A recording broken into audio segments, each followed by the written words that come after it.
October 21st, 2016. The MGPI processing facility in Atchison, Kansas. An unintended chemical reaction resulted in a dense cloud containing toxic chlorine gas and other chemicals that drifted into the community, leaving over 140 people with reported injuries. The incident occurred during a routine chemical delivery when two incompatible chemicals, sulfuric acid and sodium hypochlorite, were inadvertently mixed, forming the toxic cloud. Delivery and unloading operations may be perceived as simple compared to other processes at chemical facilities. But because these activities can involve large quantities of chemicals, the consequences of an incident can be severe. Our case study on the MGPI incident stresses that facilities must pay careful attention to the design and operation of chemical transfer equipment to prevent similar incidents.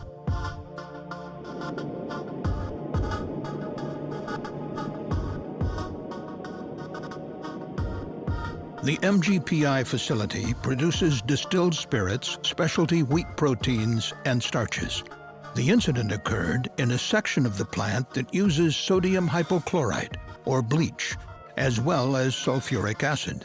These two chemicals, when combined, can form chlorine gas and other chemical compounds.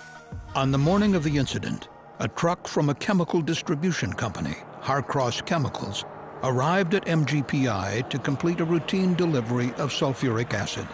After reviewing paperwork in the control room, an MGPI facility operator escorted the driver to a locked loading area. There, chemicals are transferred from trucks into the facility through piping, called fill lines, to several large storage tanks in an outdoor tank farm.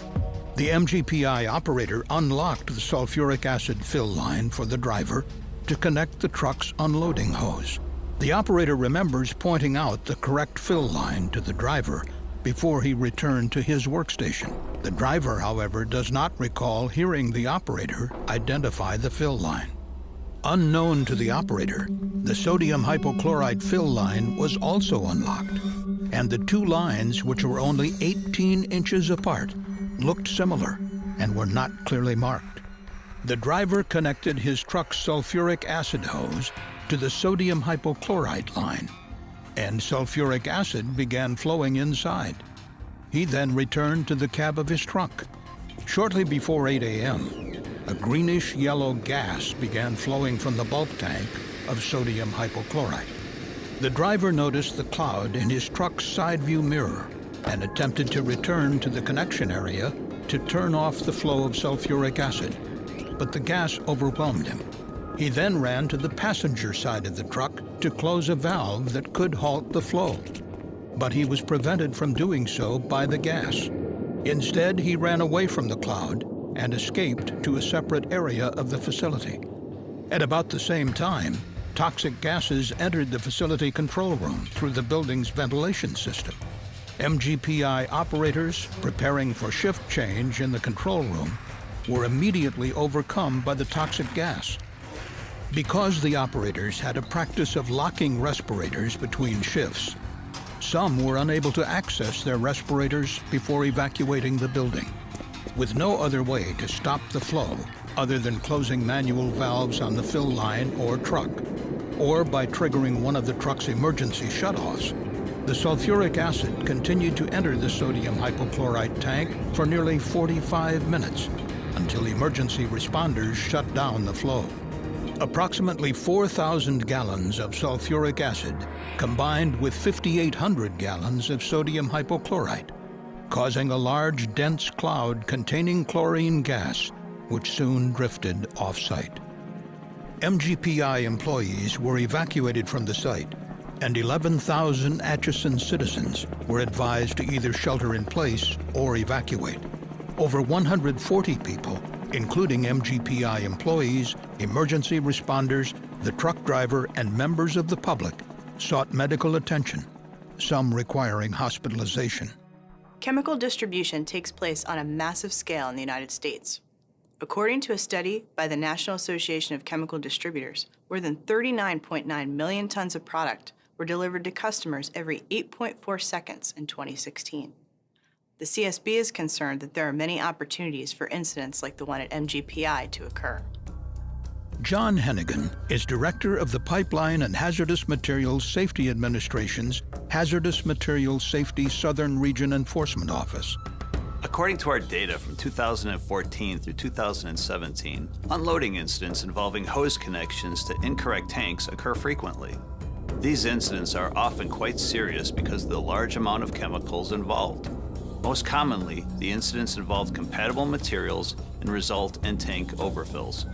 Incidents similar to the one at MGPI, where two incompatible materials are inadvertently mixed and result in a chemical reaction, occur less often, but are nonetheless problematic.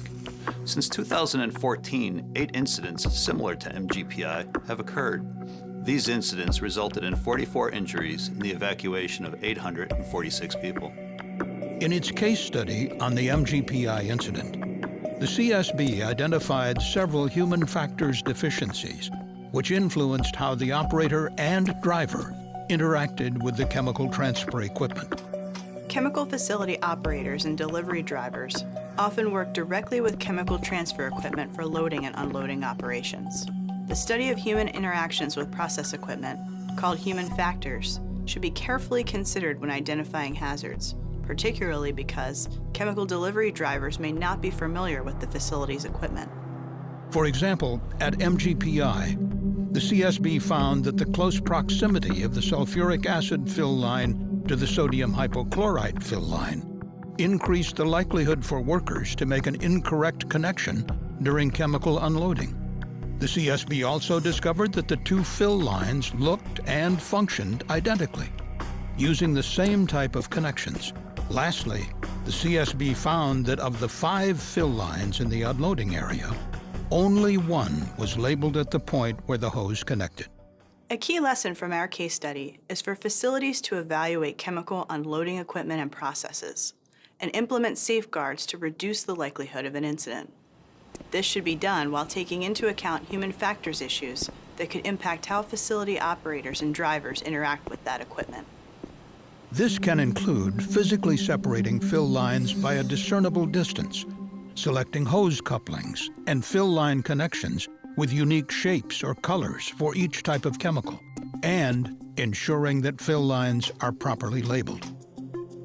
Also during its investigation, the CSB found that at the time of the incident, MGPI did not have instrumentation that could automatically shut down the transfer of chemicals from the unloading area in the event of a process deviation, since the only ways to shut down the transfer of sulfuric acid to the sodium hypochlorite tank required human interaction and were located within areas affected by the release. There was no way for workers without proper personal protective gear to stop the flow once it began.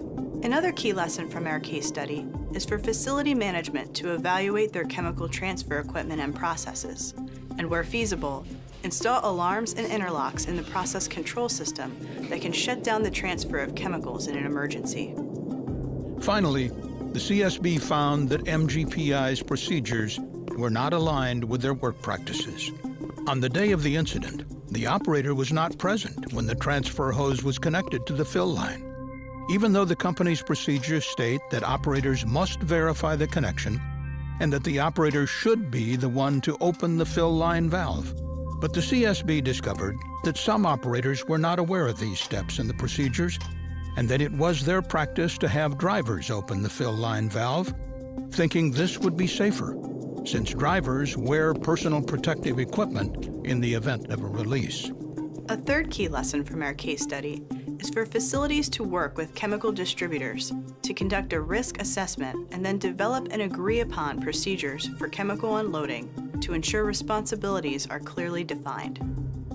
As the MGPI incident demonstrates, although unloading operations are relatively simple compared to many of the complex processes taking place at chemical facilities, the consequences can greatly impact workers and surrounding communities due to the large amounts of chemicals transferred during deliveries. Chemicals are transported and delivered every day all around us. Because these deliveries are so common, the CSB strongly urges the managers of facilities and distributors to review and adopt the key lessons from our case study and work together to prevent future incidents like the one at MGPI. Thank you for watching the CSB safety video. For more information on the CSB's investigation, please visit csb.gov.